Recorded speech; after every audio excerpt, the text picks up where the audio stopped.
I'm Heather, and this is a Living with Addiction podcast, where I show you how you have more power than you realize when it comes to helping yourself and your child that's struggling with addiction.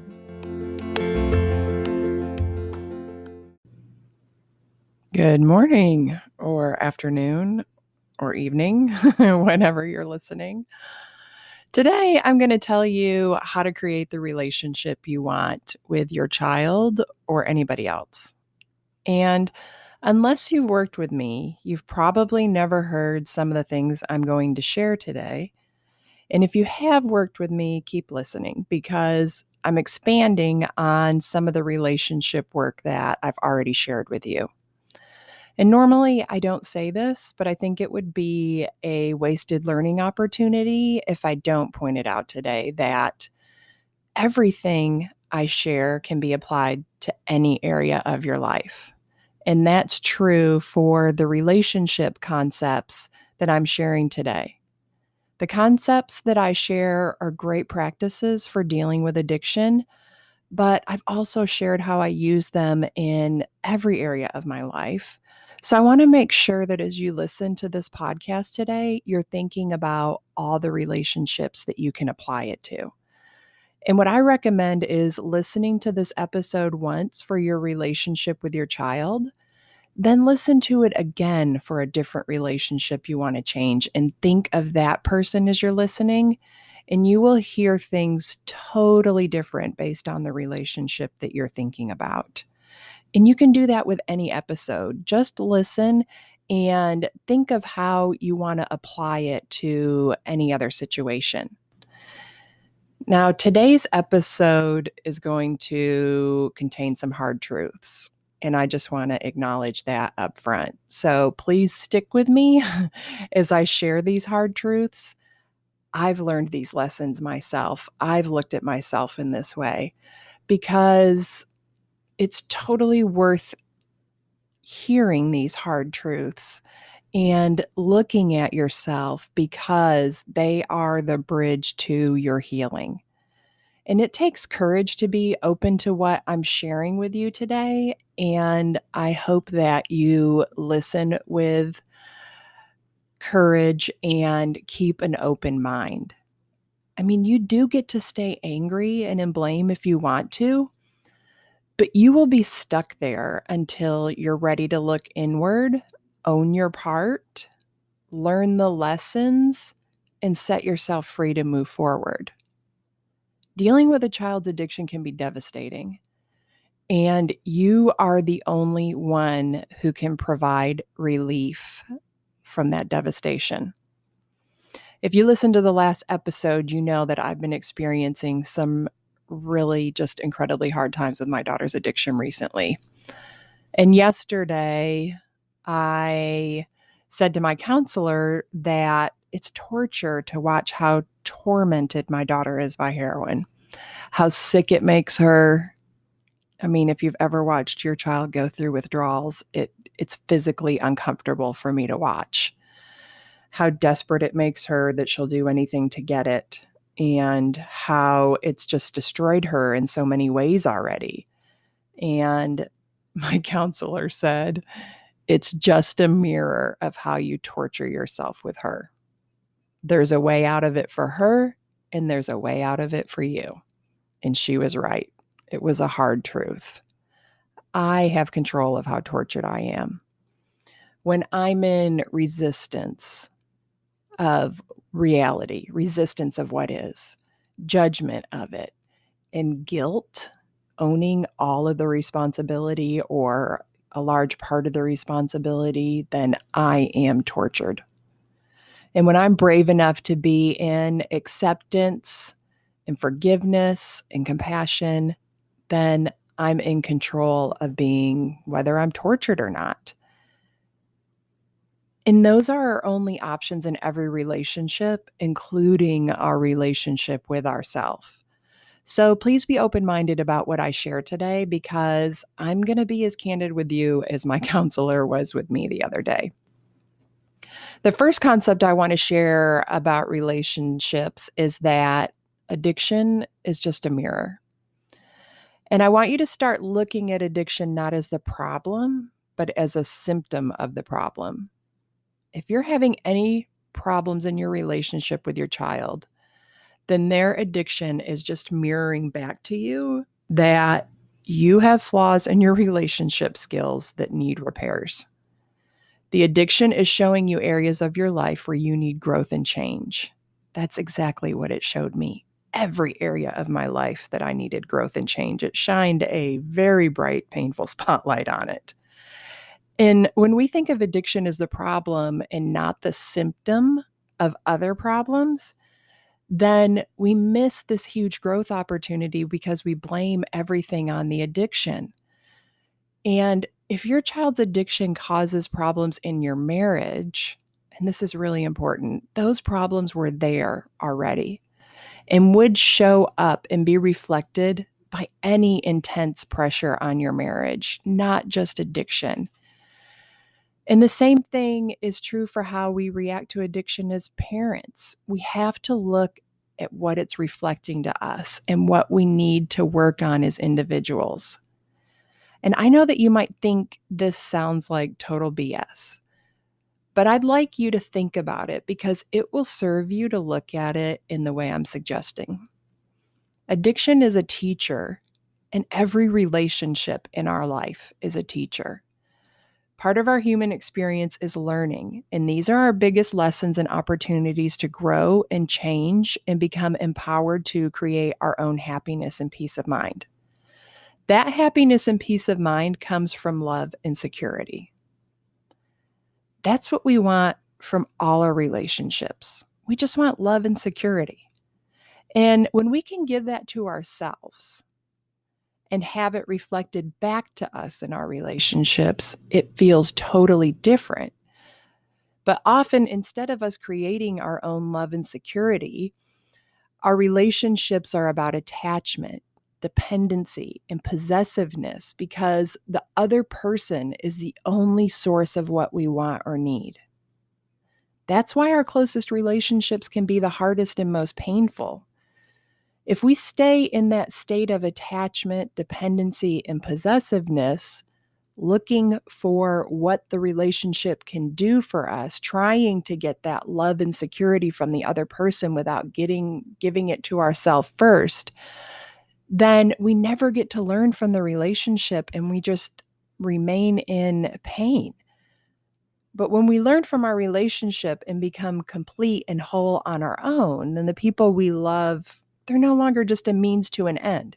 They're no longer there to fulfill us. They're just there for us to love and learn from. So imagine how different your relationship would be if you approached it that way. When my daughter's addiction started, my relationship with her became very strained. And I was blaming it on the addiction, but it was because she changed our relationship dynamic.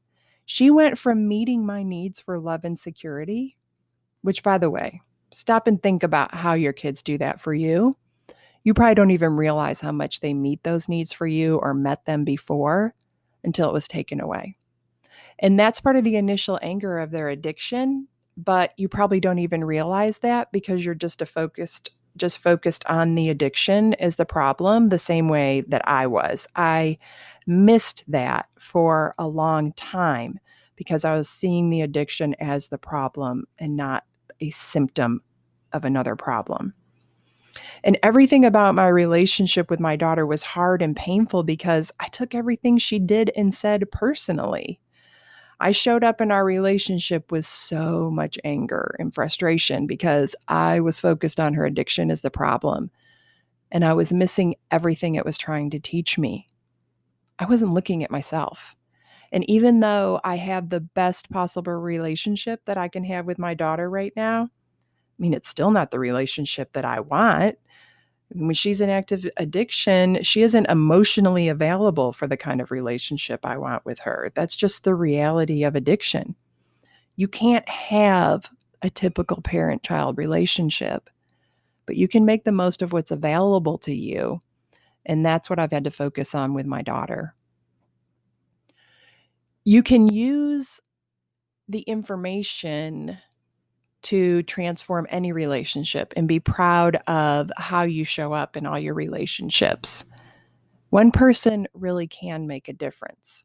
Of course, it's nice if both people work at it, but if the other person isn't willing to work at it, you can make changes on your own.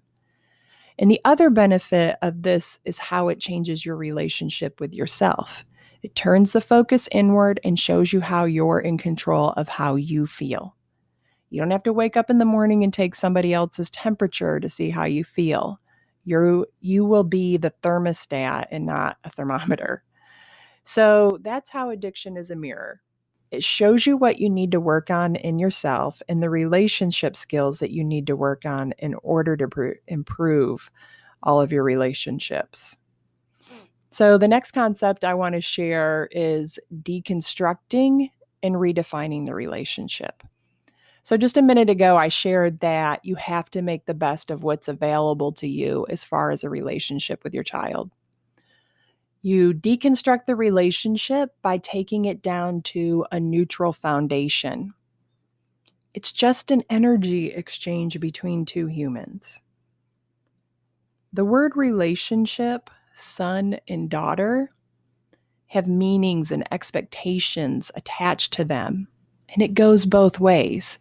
Think of how much meaning and expectations our kids have attached to the words mom and dad. I mean, we've all felt the weight of it. I know I have. If those words weren't so heavily charged, our kids could never guilt trip or manipulate us. And I just want you to stop and think about that for a minute and let the truth of it sink in. Words alone carry such a heavy burden of expectations, especially when those words define some of our biggest roles in life. So, us and our kids experience the burden of those roles. We have so many expectations about what perfect parenting looks like. And you have to drop all of that because it isn't working. If it was working, you'd be listening to a different podcast right now. That's why I'm saying to deconstruct the relationship to the neutral foundation of it just being two humans and then build it up from there. Redefine the relationship in a way that serves you. So here's a few questions I want to offer you to help you redefine the relationship. What's available to you in this relationship? What relationship capabilities does the other person have? How can you stop acting from fear and guilt and start acting from love in this relationship? How do you feel totally responsible for your child and their happiness? What is their responsibility for their happiness? Are you learning and growing, or are you just expecting your child to learn and grow? What is your child's co-responsibility in this relationship? What skills can you build in order to stay in this relationship as it is and be okay? And I use that as it is because the other person isn't going to change. How can you meet your own needs for safety and security and love instead of looking to the other person to meet them? So remember, you can still ask for what you want in a relationship, but when you ask for it from the empowered place of looking at yourself first and meeting those needs for yourself and then asking for it, it's going to have a totally different energy than desperately needing them to change so you can feel happy. And when problems come up in relationships and our needs stop being met, it's really a beautiful opportunity to see where we're falling short of meeting our own needs. All right, so here's the third concept I want to offer you today, and that's that relationships are just thoughts. Our relationships are simply our thoughts about another person. Knowing this is the secret to transforming any relationship and not giving your power to it. Once you really understand this, your relationships will never be the same. They'll be so much better in every way because your thoughts can be changed. Your relationship with your child is dependent on your thoughts about them. Now, you might be saying to yourself that your thoughts about them are dependent on what they do and how they act, but that's not the case. Because for every action your child takes, there is a multitude of thoughts available to you about that action. I mean, remember the exercise I just walked you through to redefine a relationship? The whole purpose of the questions I asked was to help you create thoughts about the relationship that serve you. Different thoughts equals different relationship. The first few years of my daughter's addiction, my thoughts about her weren't that great.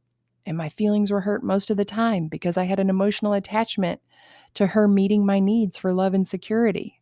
I needed her to be okay so that I could be okay. Since she wasn't okay, my thoughts were judgmental and frustrated. So I challenge you to write down what your thoughts about your child are now and what your thoughts were before their addiction. And unless you've done a lot of intentional thought work, your thoughts probably involve judgmental labels like liar, selfish, destructive, untrustworthy. Once you label someone as those things, then your thoughts become mainly about those labels, and your thoughts start to repeat and multiply about that label. And once you start collecting all those thoughts, they become a story. Your child eventually becomes the story of that label, and you see everything they do is stemming from the story, and it removes their humanness and our compassion for them. The story starts to define them, and it's usually a painful story. It doesn't serve you. It limits your relationship, and it limits your ability to help your child. Who do you think has the most influence on your child if you don't have a relationship with them? Think about it. Obviously, the drugs have the most influence over them if they're in active addiction. But as far as people goes, it's probably other people who are struggling with their own addiction. That's who has the most influence. Whether my daughter is sober or in active addiction, I'm helping her with how I think about her and how I treat her. I know that when she wants my help, I have influence. She listens to things I say to her and she takes them into consideration. Doesn't mean she always does what I want her to, but she's opening to hearing those things from me. And she knows she's loved even when she feels unlovable. And every human needs that. Everybody wants to feel loved. That's what I've been talking about this whole podcast, is how we want to feel loved and safe. So let's switch gears for a minute. I want you to think about somebody that you just absolutely adore. What are your thoughts about that person? Totally different thoughts, right? Those thoughts lead to a very pleasant story about that person. Have you ever met somebody and not really liked them at first? And then your thoughts about them changed, so you started liking them? Can you see now a little bit more, open up to the idea that your relationship is really just thoughts about a person? And relationships involve feelings too. We either like how we feel around somebody or we don't. But since thoughts release the chemicals that create the feelings in our body, then how we feel around a person is based on our thoughts about that person. Your relationship is just a series of thoughts. If a relationship is important to you, then it serves you to choose your thoughts about it. Not just with your child, but with your spouse or partner, your boss, or an annoying coworker, or other family members. Like, imagine if the people who normally trigger you couldn't anymore because you chose very intentional thoughts about them that serve you. My thoughts about my daughter have changed because I intentionally changed them while also reflecting on myself and my own behavior. And if you're approaching your relationship from a clean space, then your relationship becomes less painful because their behavior is no longer about you. It's about them. Don't forget that their actions are stemming from their thoughts and feelings just like yours do. You get to be in control of your thoughts and feelings, and they get to be in control of theirs. How you think, feel, and respond to your child is always a choice. And the same goes for your relationship with yourself. Your relationship with yourself is based on your thoughts about you. It's also the most important relationship that you have because it sets the tone for all of your other relationships. That's why I always say you have to put your own oxygen mask on first. If you aren't showing up for yourself, you can't show up for anybody else. You have to have your own back. Have great thoughts about yourself. Okay, so let me recap because I feel like I covered a lot. First, addiction is a mirror. It's a symptom of the problem rather than the problem. It's a teacher that's here to show you what you need to work on. You need to deconstruct and redefine your relationships starting from a neutral space. What you believe the parent-child relationship should look like isn't working, so you need to redefine the relationship in a way that serves you. Relationships are just thoughts. Different thoughts equals different relationships. And if you want help with your relationship with your child or your marriage is struggling because of your child's addiction, then use the link in the show notes to schedule a call with me and we'll work through that. So that's all I have for you today. I hope you have a great rest of the week and I will talk to you next week.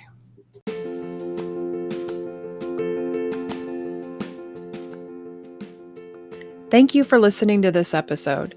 If you want to learn more about my work, go to heatherrosscoaching.com.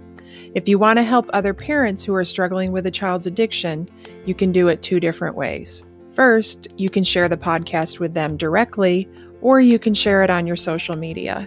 Second, you can leave a review. Talk to you next week.